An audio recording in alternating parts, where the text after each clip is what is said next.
रक्षिता 22 साल की एक खूबसूरत और जीवंत लड़की कन्नूर जिले के अंजमपुर विटिल में अपने परिवार के साथ रहती थी। उसकी मुस्कान में एक अजीब सी ताजगी थी और उसकी आंखों में सपने बसते थे। लेकिन परिवार की मर्जी ने उसे एक अलग रास्ते पर ले जा दिया। उसकी शादी एपी सुभाष से हो गई, जो एक मेहनती और साधारण परिवार से था। सुभाष और रक्षिता की शादी को 3 से 4 साल हो चुके थे और उनकी जिंदगी में एक 2 साल की बेटी थी, जो रक्षिता की जान थी। सुभाष ने परिवार की आर्थिक हालत सुधारने के लिए दुबई में बस ड्राइवर की नौकरी शुरू की। वो साल में बस 1-2 बार ही घर आ पाता था और बाकी समय रक्षिता अपनी बेटी के साथ ससुराल में रहती थी। सुभाष की अनुपस्थिति ने रक्षिता की जिंदगी में एक खालीपन छोड़ दिया था। वो अपनी बेटी के साथ खुश थी, लेकिन सुभाष की कमी उसे हमेशा खलती थी। उसकी रातें अकेली थी और दिन उसकी बेटी की मुस्कान के सहारे कटते थे। लेकिन इस खालीपन में एक पुराना रिश्ता फिर से जाग उठा, सिद्ध राजू के साथ। सिद्ध राजू, जो रक्षिता का रिश्तेदार था और उम्र में उससे कुछ साल बड़ा था, पहले से ही रक्षिता के दिल में एक खास जगह रखता था। रक्षिता और सिद्ध राजू का रिश्ता कोई नया नहीं था। ये 7 साल पुरानी कहानी थी, जब दोनों जवान थे और उनके दिलों में एक दूसरे के लिए प्यार पनप रहा था। सिद्ध राजू की गहरी नजरें और उसकी बातों में छिपी शरारत रक्षिता को अपनी ओर खींचती थी। उनकी मुलाकातें चोरी छिपे होती थी, कभी किसी सुनसान रास्ते पर तो कभी गांव के बाहर किसी पेड़ की छाव में। सिद्ध की उंगलियां रक्षिता के हाथों को छूती थी और उस स्पर्श में एक गर्माहट थी, जो रक्षिता के दिल को बेकरार कर देती थी। उनकी बातें, हंसी और एक दूसरे की आंखों में डूबने की चाहत उनके बीच की केमिस्ट्री को और गहरा करती थी। लेकिन यह प्यार परिवारों की नजरों में गलत था। रक्षिता के परिवार ने सिद्ध राजू के साथ उसके रिश्ते को सिरे से नकार दिया। उनकी मर्जी के खिलाफ रक्षिता की शादी सुभाष से कर दी गई और वो केरल चली गई। सिद्ध राजू भी अपनी जिंदगी में आगे बढ़ने की कोशिश करने लगा, लेकिन उनके दिलों में एक दूसरे के लिए एक अधूरी चाहत हमेशा रही। रक्षिता के केरल चले जाने के बाद भी दोनों फोन पर बातें करते रहे। उनकी बातों में वही पुराना जुनून था, जो सालों पहले उनके बीच की मुलाकातों में था। समय बीतता गया और रक्षिता की जिंदगी में सुभाष की अनुपस्थिति ने सिद्ध राजू के लिए जगह बना दी। दोनों ने फिर से चोरी छिपे बातें शुरू कर दी। सिद्ध की आवाज में रक्षिता को वही पुराना जादू सुनाई देता था और रक्षिता की हंसी सिद्ध को फिर से बेकरार कर देती थी। उनकी बातों में एक गहरी कामुकता थी, जो शब्दों से ज्यादा उनकी सांसों और मौन में छिपी थी। वे फोन पर घंटों बातें करते और उन बातों में पुराने प्यार की यादें ताजा हो जाती थी। आखिरकार दोनों ने मिलने का फैसला किया। 23 अगस्त 2025 को मिलने का प्लान बनाया गया। रक्षिता ने 22 अगस्त की सुबह अपने ससुराल से ये कहकर निकल गई कि वो कर्नाटक के हुंसूर के पास अपने मायके जा रही है, लेकिन उसका असली मकसद सिद्ध राजू से मिलना था। उसने बेलूर के रास्ते लिया, जो मैसूर से लगभग 55 किलोमीटर दूर है। बेलूर में एक छोटा सा लॉज था, SJR एस लॉज। रक्षिता और सिद्ध राजू 23 अगस्त को इसी लॉज में पहुंचे। लॉज में रजिस्टर में उन्होंने खुद को पति पत्नी के रूप में दर्ज कराया और अपना ID कार्ड जमा कराकर रूम नंबर 116 में चले गए। कमरे में पहुंचते ही वे एक दूसरे के करीब आए। सिद्ध की बाहें रक्षिता को एक अजीब सी सुरक्षा दे रही थी और रक्षिता की सांसें सिद्ध के कंधे पर गर्माहट छोड़ रही थी। उस पल में वे दुनिया को भूल गए थे। लेकिन ये मुलाकात जितनी खूबसूरत शुरू हुई, उतनी ही खतरनाक साबित होने वाली थी।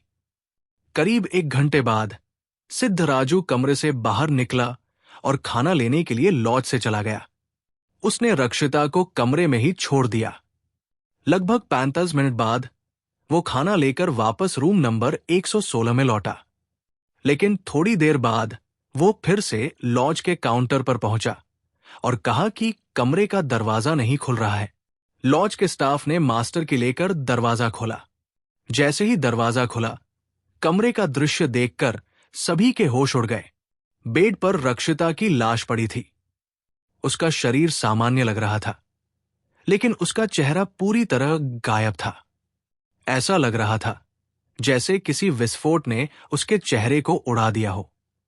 गर्दन पर कुछ चोटें थी और कमरे में हर जगह खून बिखरा हुआ था।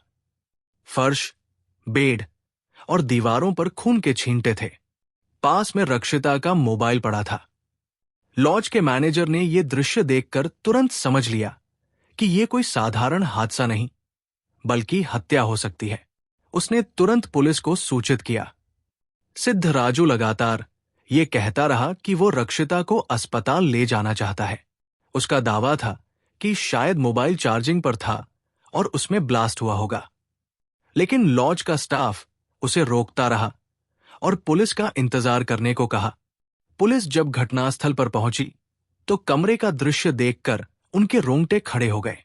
रक्षिता का चेहरा पूरी तरह गायब था और कमरे में खून के छींटे हर जगह बिखरे हुए थे। सिद्धराजू रोते हुए कह रहा था कि रक्षिता उसकी पत्नी है और वे बेदादुरा गांव से मंदिर दर्शन के लिए आए थे। उसने ये भी कहा कि रक्षिता अक्सर मोबाइल चार्जिंग पर रखते हुए बात करती थी और शायद मोबाइल के गर्म होने से ब्लास्ट हुआ हो। लेकिन पुलिस को उसकी कहानी पर शक हुआ। फॉरेंसिक टीम को बुलाया गया और उन्होंने कमरे का बारीकी से निरीक्षण शुरू किया। कमरे में एक 2 मीटर लंबा बिजली का तार पड़ा था और कुछ जिलेटिन के अंश भी मिले जो विस्फोटक बनाने में इस्तेमाल होते हैं। पुलिस को यह समझ में नहीं आ रहा था कि अगर यह विस्फोट था तो रक्षिता के शरीर के बाकी हिस्सों पर कोई नुकसान क्यों नहीं हुआ।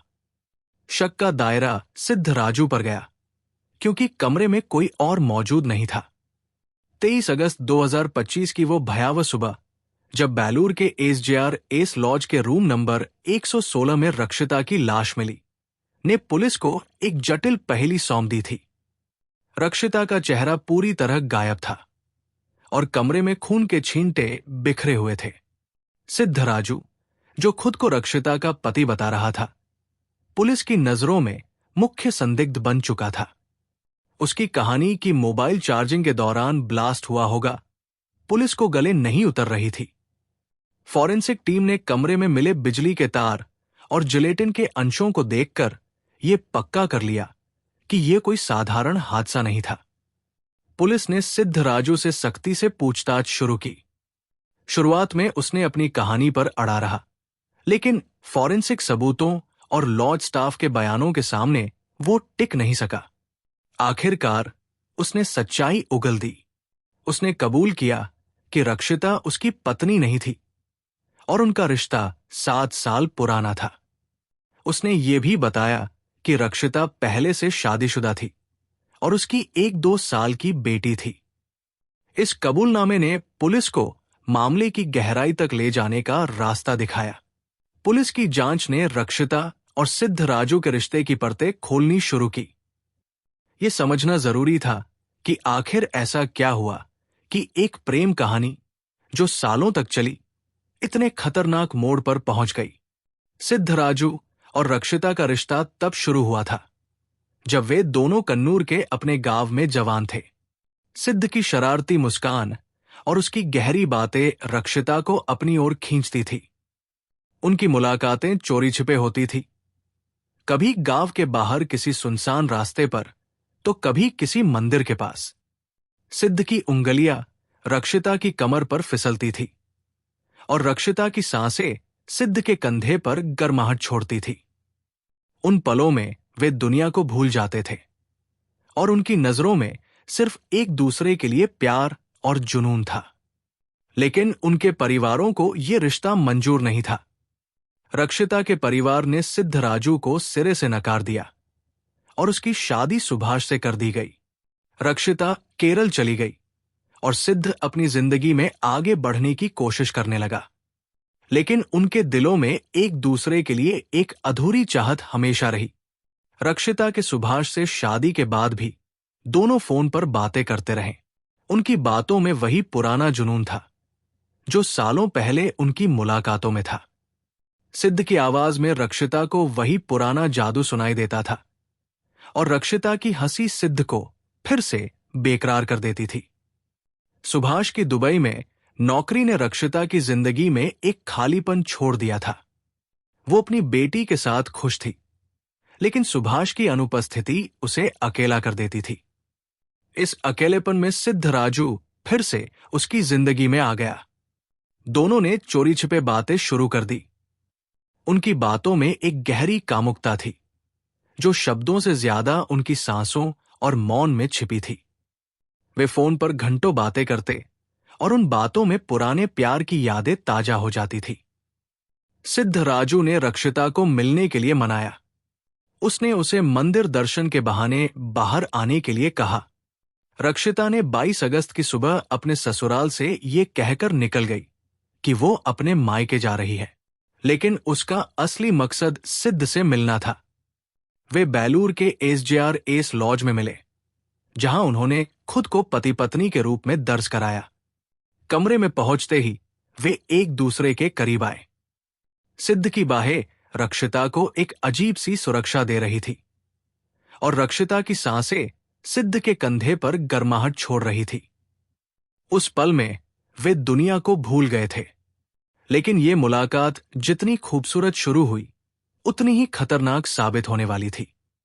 सिद्ध राजू ने पूछताछ में कबूल किया कि रक्षिता और उसके बीच कई सालों से मतभेद चल रहे थे।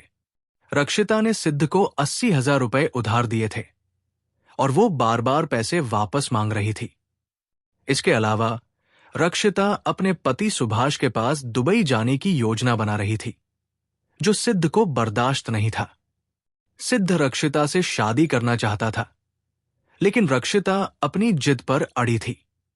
उसने साफ कह दिया कि वो अपने पति और बेटी के साथ अपनी जिंदगी जीना चाहती है। सिद्ध राजू, जो बेटाडपुरा की एक हार्डवेयर दुकान में काम करता था और खदानों में इस्तेमाल होने वाले विस्फोटकों का अनुभव रखता था, ने एक खतरनाक योजना बनाई।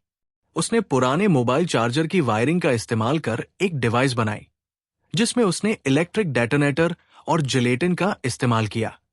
उसने रक्षिता को मंदिर दर्शन के बहाने बाहर बुलाया और रास्ते भर उसे शादी के लिए मनाने की कोशिश की, लेकिन रक्षिता नहीं मानी। लॉज के कमरे में जब रक्षिता ने फिर से सिद्ध की बातों को नकार दिया, तो सिद्ध का गुस्सा भड़क उठा। उसने रक्षिता को पीटकर बेहोश कर दिया और उसके हाथ पीठ के पीछे रस्सी से बांध दिए। फिर उसने उसके मुंह में इलेक्ट्रिक डेटोनेटर रखा और बिजली का झटका दिया। स्विच ऑन करने के बाद वो कमरे के एक तरफ खड़ा हो गया। विस्फोट इतना तेज था कि रक्षिता का चेहरा पूरी तरह उड़ गया, लेकिन उसके शरीर के बाकी हिस्सों को कोई खास नुकसान नहीं हुआ। विस्फोट के दौरान सिद्ध के कपड़ों और शरीर पर खून के छींटे पड़े। उसने तुरंत अपनी कमीज बदली, खून धोया और खाना लेने के बहाने बाहर चला गया।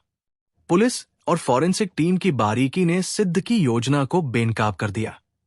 कमरे में मिले बिजली के तार, जिलेटिन के अंश और खून के छींटों ने साफ कर दिया कि यह कोई मोबाइल ब्लास्ट नहीं था। लॉज के कर्मचारियों ने बताया कि उन्होंने कोई विस्फोट की आवाज नहीं सुनी, लेकिन सिद्ध के व्यवहार पर उन्हें शक हुआ। इसीलिए उन्होंने तुरंत पुलिस को सूचित किया। पुलिस ने सिद्ध राजू को हिरासत में लिया और उससे सख्ती से पूछताछ की। उसने अपनी पूरी योजना कबूल कर ली। उसने बताया कि उसने विस्फोटक डिवाइस को इस तरह डिजाइन किया था कि वह रक्षिता के चेहरे को निशाना बनाए, ताकि उसकी पहचान मुश्किल हो जाए। लेकिन पुलिस और फॉरेंसिक टीम की मेहनत ने उसकी योजना को नाकाम कर दिया। जांच में एक और चौंकाने वाला तथ्य सामने आया। रक्षिता की हत्या से एक दिन पहले उसके ससुराल में चोरी का मामला सामने आया था। रक्षिता के सास-ससुर ने बताया कि उनके घर से 4 लाख रुपए और 30 तोला सोना गायब था। रक्षिता ने सुबह ये कहकर घर छोड़ा था कि वो अपने मायके जा रही है। उसी दिन शाम को चोरी का पता चला। पुलिस को शक हुआ कि चोरी और हत्या के बीच कोई संबंध हो सकता है। क्या रक्षिता ने चोरी की थी, या फिर सिद्ध राजू इसमें शामिल था? ये सवाल पुलिस की जांच को और जटिल बना रहा था। इरिटी के डीएसपी के धनंजय बाबू और करीक को टाकरी के पुलिस आयुक्त के जे विनय के नेतृत्व में एक टीम इस मामले की जांच कर रही है। पुलिस को शक है कि सिद्धराजू चोरी की घटना में भी शामिल हो सकता है। केरल पुलिस उसे हिरासत में लेने की कोशिश कर रही है और जांच अभी भी जारी है। अगर आपको वीडियो पसंद आया हो तो जल्दी से वीडियो को लाइक कर दो। धन्यवाद।